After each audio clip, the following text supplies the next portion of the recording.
عبدالله ابن مبارک امیر المؤمنین په الحدیث و تفسیر هغه چې دی نو بیا کې دا خبره کړې ده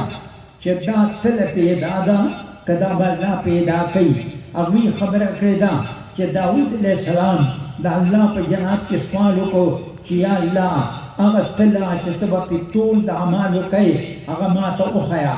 الله پاک ورته ویې ته سترګې پټې کړه چې سترګې پټې کړې ویې غړولې نو تله ده یو طرف په مشرق دی او بلې په مغرب دی دومره لویه تله ده داود علیه السلام بېهوشه شو بېهوشي په پیغمبر راتېر شي او لیونتوب پرې منې دی هغه چې دی بېهوشه شو چې په کله په هوش کې راغی داود علیه السلام الله ته وویل یا الله ومن یملأها دا به څوک ډکوي دا خو اسمانونه پکې راځي دې کې خو اسمان راځي دا دومره لویه ده الله پاک ورته وحی وکړه داود علیه السلام اذا رضیت من عبدي ملأتها بتمرة هر کله چې زه د خپل بنده نه راضي شم یوه کجورې چې زما په نوم ورکړي په هغې به یې ډکه کړم الله مهربانه دی او بانې که خیرې جوړوي ببانمې د حد ببهانمې د حد مستقه مهربانه خدای دی الله دې په موږ او تاسو ټول مهرباني کړي دا به یو کس نه کړو او دارنګ عبدالله ابن مبارک لیکلي دي چې دا کله پیدا ده هغه فرمایلي دي چې یو راهب عبادت گزار د نصارو ته وایي هغه یو شپېته کاله عبادت پس د زلمیتوب نه هغه چې دی په یو دغه کې کړی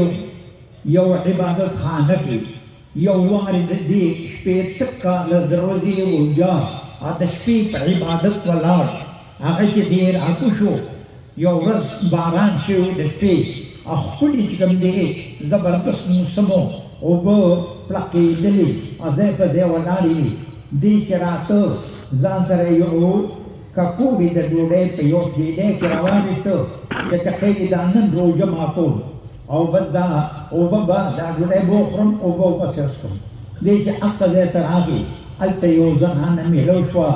زنانه لوی عظیمه فتنه ده قال رسول الله ما تركت بعدي فتنة أضر على الرجال من النساء الضر سره د اسم تبدیل ده صدر انه ساتل ځان ساتل پکار دي چې هغې سره د درامت تعریف وه او بس دی چې دی راغی یو حوض کې ولمبل او په دې کې یو سړی راغی هغه ورته ویې ویې صاحبه زه د لوټې مرمه مال راکړه هغه ورته ویې ککوړې واله هغه واغېسته او بس هغه د مرګه خدای بچ کړو هغه ولمبل چې ولمبل او بیا راپاڅېده نو بس ټیم یې برابر شو الله ته پیش شو الله د ده اعمال هغه یې وتلل او د ده نه چې کومه بدکاري شوه د شپېتو کالو عبادت چې یې کړی و هغه یو زنا کې لاړ په یو بدکارۍ کې لاړ خیال کوه الله خیال کوه ګورې او که خیال نه کې کار به خراب شي وی هغه خو په دې کې لاړو وی یا الله اوس پس وما وی ځه تا کوشش کړی دی خو زه به دې بخم دې الله وی هغه دا ده چې هغه تا یو ډوډۍ چاله ورکړې وه هغې د نیکۍ په طرف کې کېښودله هغه صحیح درنه شوه الله بانې جوړوي بایزید بستانی رحمه الله تابعی دی لکه وطن چې و هغې ما سره طالبۍ کې یو طالب و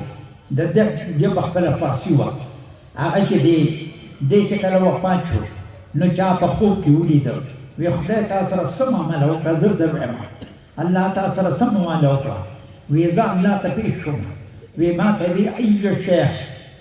ما جئت وی چې ای بوډا د خدای تا منطق بدله په یو ساعت ختم کړي وی بوډا تا څه ولیدل او سړی په خوب کې دې ویني بایزید بابا وی ما صاحب ما چې زما اعمال بشي قرآن شه توحید به پیش کړم ما وی خدای ته وی چې یا الله ما توحید وکړي وی ما ته فورا لوي اما تذکروا لیلة اللبن هغه شپه د پیو دی نه دی هغه شپه د پیو اصل ورته وی شپه د پیو سمانا وی داسې کار شوی چې زما شاګردانو د حدیثو هغوی پی روړي هغه پی ماښام ماخوستل ماخوتن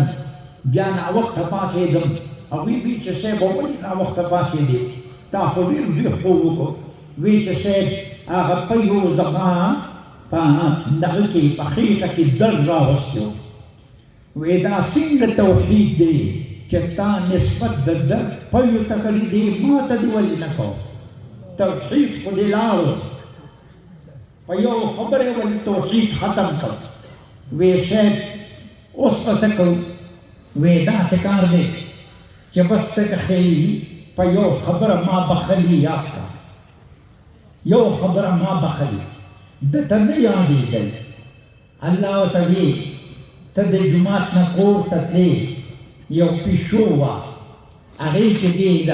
یخنۍ نه فریاد کو یو طالب ما سره د دغه دی و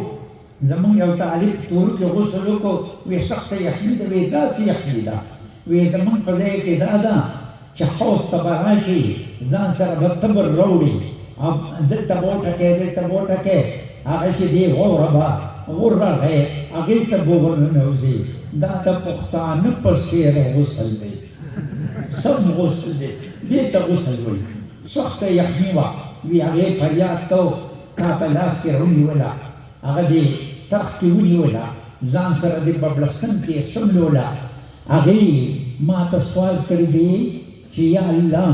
ده چې ما ته کوم راحت راکړه ده ته راحت ته جنت ورکړه زه جنت ته ځم په دې مې بخلي